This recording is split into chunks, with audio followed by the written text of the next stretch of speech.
Hey, Jacob here, live in Waco, Texas, and we are here celebrating Christmas in July.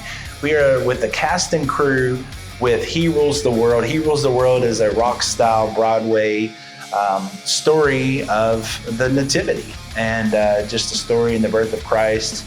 And so we're here with some media, having these interviews one-on-one with the cast and the crew, learning about He Rules the World. If you are interested in coming to Waco in December, the dates are December 11th through the 14th. You can go to herulestheworld.com to get your tickets. And please support this amazing event that Waco is hosting here at the Hippodrome Theater here in Waco. And so herulestheworld.com is where you can get your tickets. And Merry Christmas. So we're going to get into these interviews. I got to sit down with Peter and Jen, the heart behind He Rules the World. We talk about the purpose and the plan for He Rules the World and their desire for what people get out of this. We also talk with David, and he is just a fascinating man. He's got a history in Broadway. He was Phantom in Phantom of the Opera and so many other roles. We talk with him, and then Celia and Alex, we get to talk with them. They're performers as well, and so check out these interviews. Well, Peter and Jen, right? Yes, thank you. Okay. Thank you so much for taking a few moments and chatting with me. Tell our viewers and our listeners about He Rules the World. He Rules the World is a 90-minute, family-friendly, high-energy rock concert that tells the Nativity story in its completion. We start with the prophecies of Isaiah and go all the way through the fulfillment of those prophecies with the family returning from Egypt after the death of Herod. What's unique about He Rules the World is that we're actually singing from the perspective of the participants. And so you get to hear from Mary and Joseph, the angel Gabriel, even Herod and the wise men and all of that. And so we're exploring the real human element of what was Joseph going through when he found out that Mary was pregnant. Yeah. What are some things that you all hope that people will take away after they view this in December? I hope that people leave feeling excited, feeling grounded, feeling just hope and joy in a very fractured world. I hope that they leave feeling like this was a great memory that they will take with them, with their family. I mean, Christmas to me is about making memories with family and, spending that quality time and really centering it back on the best gift of all, the greatest gift that's been freely offered to all of us, the gift of salvation and God's plan. So I just hope people leave, again, just feeling really centered and excited. Sure. Yeah. Now, Peter, you said something yesterday. You said, Christmas time, everyone's trying to buy this gift for this person and that person. And, we really don't think about Jesus and what the true meaning of Christmas is until Christmas Eve or Christmas Day. And so that stood out to me, is that we should take time before Christmas Eve and Christmas Day to do, to worship the King, not just absolutely on Christmas Day. But explain a little bit more on that. So, back in 2019 or 2018, actually, I took my daughter to go see the Trans-Siberian Orchestra, and I loved everything about it. They had lights, lasers, LED screens, pyrotechnics, big, huge lifts. I'm sure you've seen them. Yeah. The show is amazing. I absolutely loved every moment of it, and it was billed as a Christmas show. It was sponsored by the Hallmark Channel, and so they, big production behind them. They had 18 semi-trucks full of great stuff that they brought in to entertain us. Yeah. But it was really just about the spirit of Christmas. It really didn't have anything to do with Christ being born, and this is the reason why we're here. Sure. So the whole time I'm sitting there, I'm thinking, well, this is fantastic. I love this. This is great. And I'm like, oh, that's cool. Oh, yeah, I can do that. And oh, well, that's cool too. And it's like, well, yeah, I can do that. And then eventually it was like, well, why am I not doing this? And then I was kind of upset with myself toward the end of it. I still loved what they were doing, obviously, but I was like, why am I not doing this? And I really thought to myself, there's a market out there of people wanting Christmas. So why don't I actually bring them Christmas? Mm-hmm. And not just the Christmas adjacent content. And so I set out to write something, and the bulk of it was written in 2019, in about a 6-month period. And that became He Rules the World. And my goal was God-centered, family-friendly, high energy, make it interesting, high level, get the best musicians that I can, and I know some really good ones. Sure. And get the best people to put this together and just see where God takes it. And it's been an amazing journey so far. So you said you wrote it over a period. I'm sure you wrote it probably during the summer, correct? I started writing it in January. Okay.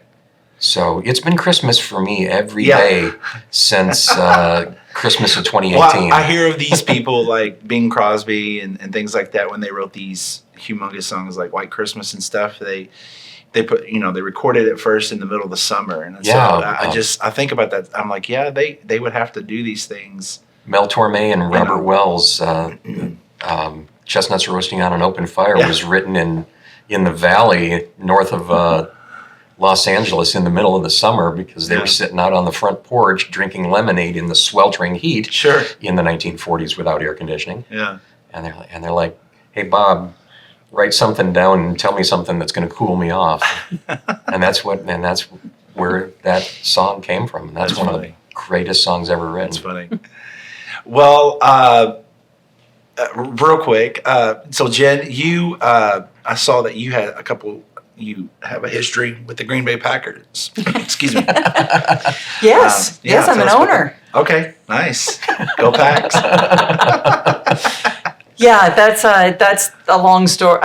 The Packers have a very unique ownership structure, and it's the only team in the league that is community owned. And I had an opportunity to buy in as a shareholder about 10 years ago, and so I am a proud invitee to the annual Packers shareholder meeting. Okay. She's a big deal. Yeah. I mean, I've seen the pictures of people that attend the football games, and there's like 85 inches of snow, and they're just sitting there cheering on their team. So yes, I try to go in September. I moved to Texas for a reason from the Midwest, but I have sat through plenty of very, very cold games. Yeah. Well, to wrap up, I'd like to see if you guys would be willing to share something that God's been doing in your life recently that would help build our viewers' faith.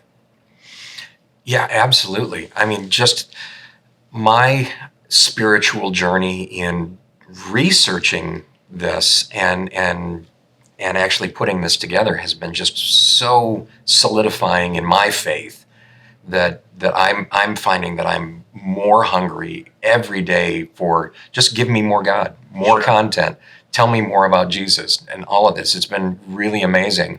Each of the songs in the show starts with a kernel of a hymn tune. And so each of the hymn tunes in the hymnal that we sing every year, they're like little stained glass windows. They only tell a portion of the story. So if you sing Away in the Manger, that's obviously they're in the manger. Right. It's not about them traveling to Bethlehem because of the census. It's not about them fleeing to Egypt. It's about that moment.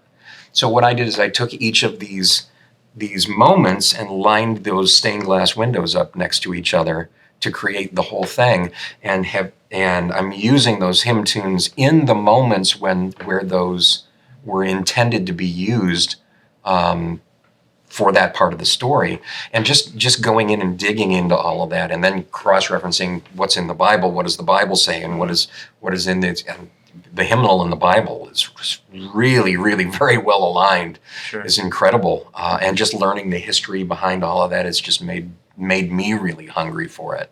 Yeah. So that I'm very grateful for that. Yeah. I think for me, where He Rules the World has been about being open to where God is leading me, even when it doesn't make a whole lot of sense. I mean, I have a legal and accounting background and have been very successful in that arena.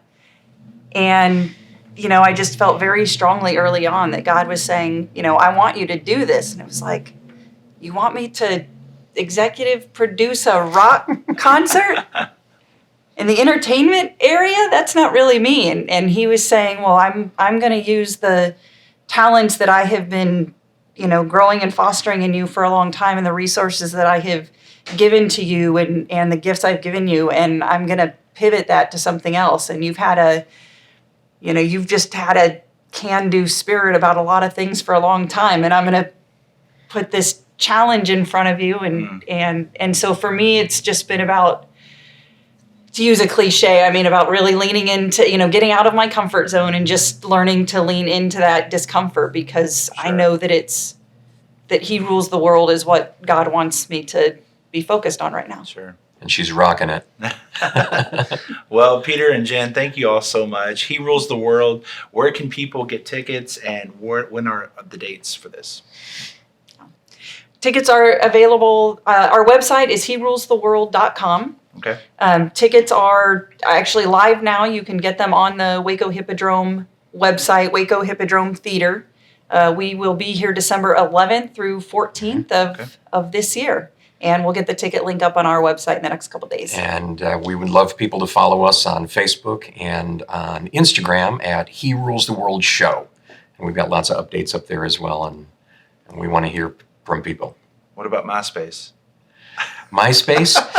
I have not ever had a MySpace account. It's been a while for Michael, that. do I need a MySpace account? I don't think it's possible to have a MySpace anymore. Or AOL Messenger. You've got mail. Yeah. Well, thank you all so much. Thank you so much for being here, Jacob. We really Thank you. appreciate it. Can't wait to show this. Yeah.